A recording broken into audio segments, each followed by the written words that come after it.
చూస్ country delight, live better. ఇప్పుడే country delight app ని download చేసుకోండి. డాక్టర్స్ అంతా కూడా ఎగ్జామిన్ చేస్తూ ఉన్నారు, మానిటర్ చేస్తూ ఉన్నారు. యాజ్ ఆఫ్ నౌ వారి కండిషన్ స్టేబుల్గా ఉంది, వారు మంచిగా ఉన్నారు, స్టేబుల్గా ఉన్నారు.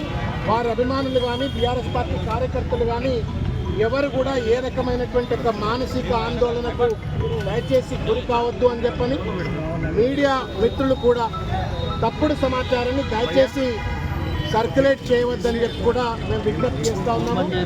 కేసీఆర్ గారి యొక్క ఆదేశాల మేరకు ఇవాళ సీనియర్ శాసనసభ్యులు తర్వాత మాజీ మంత్రివర్యులంతా కూడా ఇవాళ హాస్పిటల్లో ఉంటూ డాక్టర్ల యొక్క వైద్యానికి సంబంధించిన అంశాన్ని అంతా కూడా మానిటర్ చేస్తూ ఉన్నారు.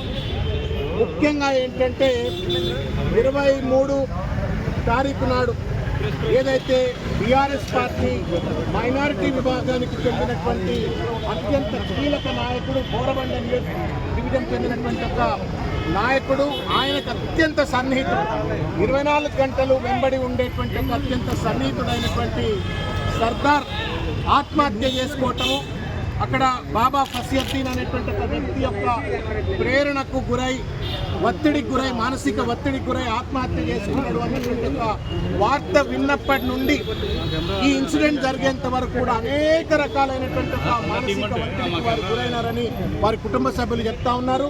తినమంటే తినకుండా, నిద్రపోకుండా ఎప్పుడు సర్దార్నే తలుచుకుంటూ నా కుడి భుజం పోయింది అని చెప్పని బాధపడ్డాడు అని చెప్పని వాళ్ళ కుటుంబ సభ్యులు చెప్తా ఉన్నారు. దానికి తోడుగా పోలీసులు చర్య తీసుకోండి, సర్దార్ వీడియో తీసి మరి కంప్లైంట్ ఒక రకంగా ఇచ్చిన తర్వాత, కుటుంబ సభ్యులు చెప్పిన తర్వాత కూడా పోలీసులు ఏమాత్రం చర్య తీసుకోవట్లేదు అని చెప్పని వాపోయిండ్రు అని సాక్షాత్తు కూకట్పల్లి శాసనసభ్యులైన కృష్ణారావు గారితో దాదాపు ఇవాళ కలిపి దాదాపు 10-12 సార్లు ఫోన్లో మాట్లాడి గంటలు మాట్లాడి పోలీసులు ఈ రకంగా ఎందుకు వివరిస్తూ ఉన్నారు. సర్దార్ చాలా మంచివాడు, మానవత్వం ఉన్నవాడు, బీఆర్ఎస్ పార్టీకి మంచి కార్యకర్త, నా కుడిభుజం లాంటి వాడు చనిపోయిండు అని చెప్పని సొంత కుటుంబ సభ్యులు పోతే ఎంతైతే బాధపడతాడో అంత బాధపడ్డాడు, ఒక ఒత్తిడికి గురైండు అని చెప్పని వారు కూడా చెప్పినారు, కుటుంబ సభ్యులు కూడా చెప్పినారు. మొత్తానికి మానసిక ఒత్తిడితో ఆ స్ట్రెస్కు తట్టుకోలేక ఇవాళ ఈరోజు ఈ యొక్క దుస్థితి వాళ్ళ మాగంటి గోపీనాథ్ గారికి వచ్చింది. భగవంతుడిని మేము బీఆర్ఎస్ పార్టీ కార్యకర్తలుగా, నాయకులుగా మేమంతా ప్రార్థిస్తూ ఉన్నాం. ప్రజల్ని కూడా మేము విజ్ఞప్తి చేస్తూ ఉన్నాము.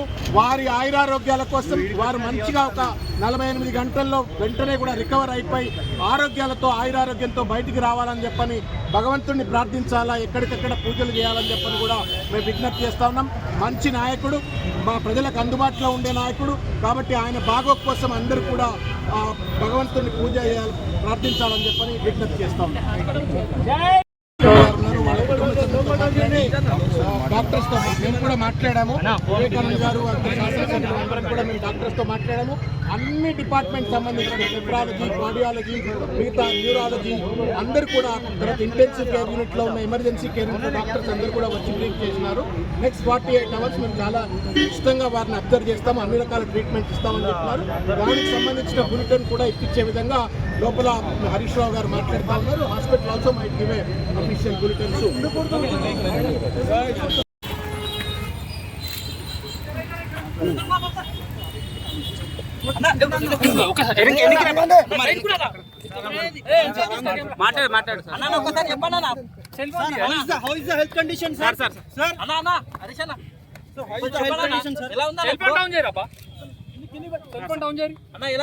ఓపీ గారికి ఐసీయూలో ట్రీట్మెంట్ జరుగుతూ ఉంది.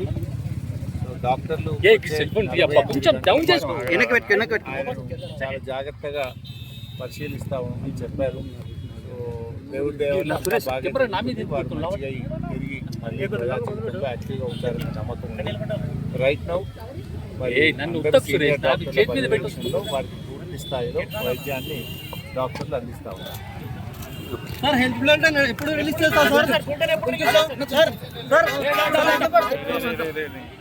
సుమన్ టీవీలో మీ పర్సనల్ అండ్ బిజినెస్ ప్రమోషన్స్ కోసం కింది నెంబర్కి కాంటాక్ట్ చేయండి.